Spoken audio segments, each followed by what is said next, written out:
Salut, c'est Trado, je suis content de vous retrouver pour la mise à jour de l'indice parisien concernant les unités mensuelles. On va commencer comme d'habitude par les unités longues pour essayer de trouver un petit peu de direction. La tendance est toujours haussière, pas de doute, avec ce nuage fortement ascendant, le fait que nous soyons soutenus par ce support de long terme, soutenus par la M7, soutenus par la M20. Bon, il faudra à un moment ou à un autre casser ce support, c'est inévitable, et aller faire notre contact avec la M20, le fameux retour à la M20 qui a déjà eu lieu par exemple ici, mais pour l'instant c'est prématuré, tout tient. Donc la tendance demeure haussière sur les unités mensuelles, comme elle reste pour l'instant en unité de temps hebdomadaire haussière aussi, avec les mêmes symptômes, un nuage croissant, une M20 croissante, les 50% de Fibonacci en support, etc. Néanmoins, et c'est peut-être ce qu'il faut retenir pour comprendre ce qui se passe actuellement, il faut bien comprendre que c'est un trading range qui est actuellement en train de se former, ce qui explique d'ailleurs le caractère très aléatoire des mouvements en cours. Alors, tout d'abord, un petit détour du côté des fondamentaux. Comme d'habitude, il ne s'est pas passé grand-chose aujourd'hui. Les investisseurs se sont habitués à l'idée que finalement la réforme fiscale de M. Trump allait passer. Même si, encore une fois, rien n'est fait, puisqu'il faut encore que la Chambre des représentants vote dans les mêmes conditions le texte du Sénat, mais on considère que ce n'est qu'une histoire de jours, tant mieux pour eux. Et l'idée, c'est qu'actuellement, ce qui est le driver des marchés, c'est la rotation sectorielle aux États-Unis. Beaucoup de fonds sont en train de se dégager de ce qu'on appelle les GAFAM, Google, Apple, Microsoft, Facebook, Amazon, et sont en train de se recentrer sur d'autres secteurs, notamment les technos, enfin les banques. Et donc à partir de là, eh bien les indices parisiens suivent un petit peu à l'unisson et par sympathie ce qui se passe aux États-Unis. Et comme il y a eu un rebond des fameux GAFAM aux États-Unis en fin de séance française, eh bien effectivement le CAC 40 finit un petit peu au-dessus de ses plus bas. Mais quand on regarde ce qui se passe là aussi au niveau technique, pas de doute, la tendance elle est complètement neutre. Regardez les cours, c'est simple, on est dans le nuage. On est dans le nuage déjà en tant que tel, ça signifie que la tendance est neutre. Mais regardez également cette série de twist, retwist, retwist, etc. C'est tout à fait symptomatique d'une situation de trading range. Donc il faut être très très très prudent parce qu'il n'y a pas de direction.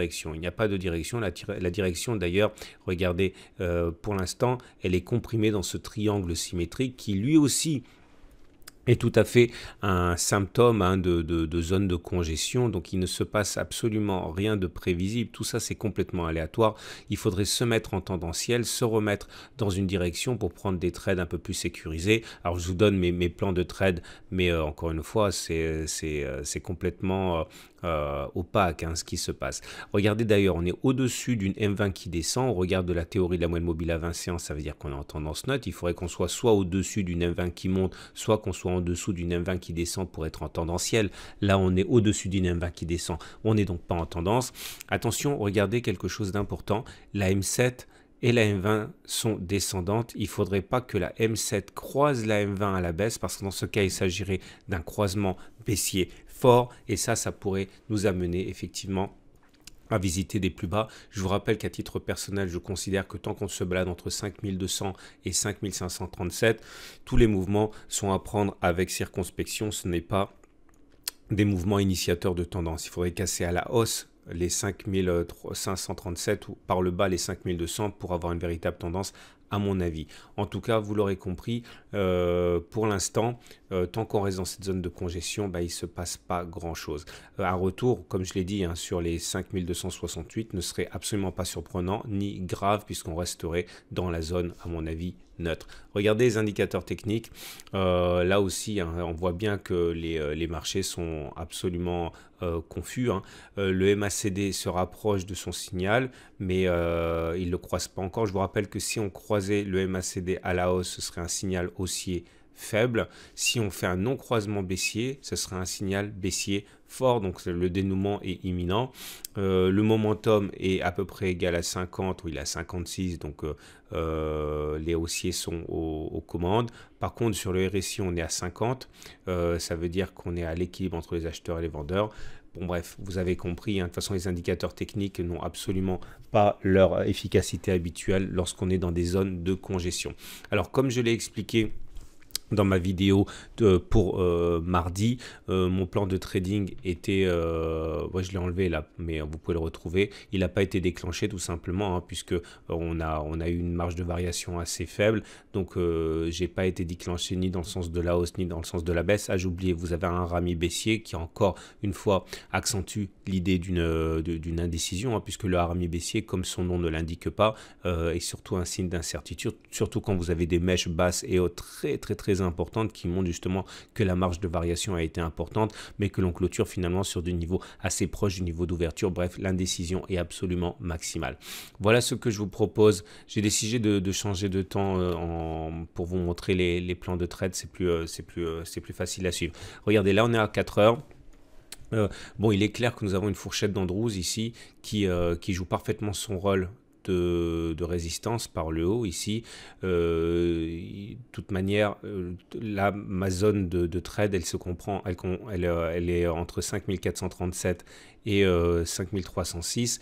Entre ces deux zones-là, bah, c'est complètement erratique. Si on casse les 5438, mon objectif sera de trouver un signal haussier pour aller chercher les 5502. Si on casse par le bas les 5307, mon objectif sera de saisir un signal baissier pour aller chercher 5265. À chaque fois, il y a 40 points à prendre, ce qui est pas mal en intraday. Entre les deux, parce que ce qui s'est passé aujourd'hui, hein, ça c'était mon plan de trade déjà pour mardi. Entre les deux, c'est complètement erratique. Ça sert à rien de rentrer parce qu'on risque de se retrouver baladé à droite, à gauche.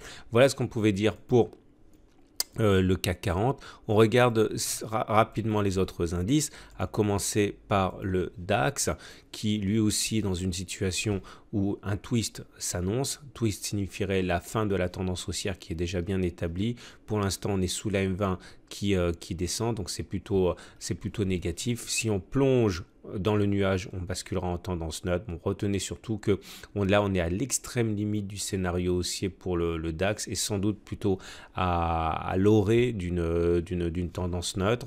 Regardez également le Belvin qui est dans le nuage, donc là faut pas tortiller, ça sert à rien de se poser des questions, on est en tendance neutre.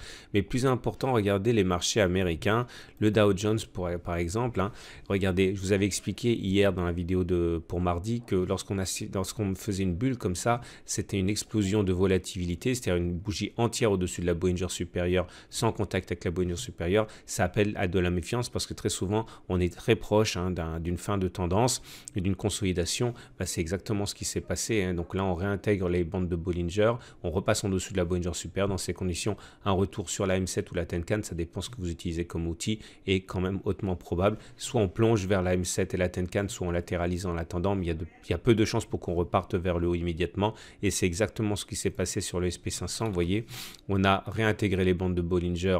Ça date de la séance du 4 décembre, de lundi, et derrière, pouf, on est allé chercher la M7 et la Tenkan. Maintenant, on va voir comment les cours réagissent, mais on est sur un support et on a un nuage croissant, donc un rebond n'est absolument pas à exclure sur le SP500. Voilà ce qu'on avait à dire pour aujourd'hui. Donc, on retiendra surtout que l'ambiance est à la neutralité et que on va attendre donc que ça se décante avant de prendre des paris tranchés. Voilà, je vous souhaite une bonne journée et je vous dis eh bien, à demain pour la mise à jour.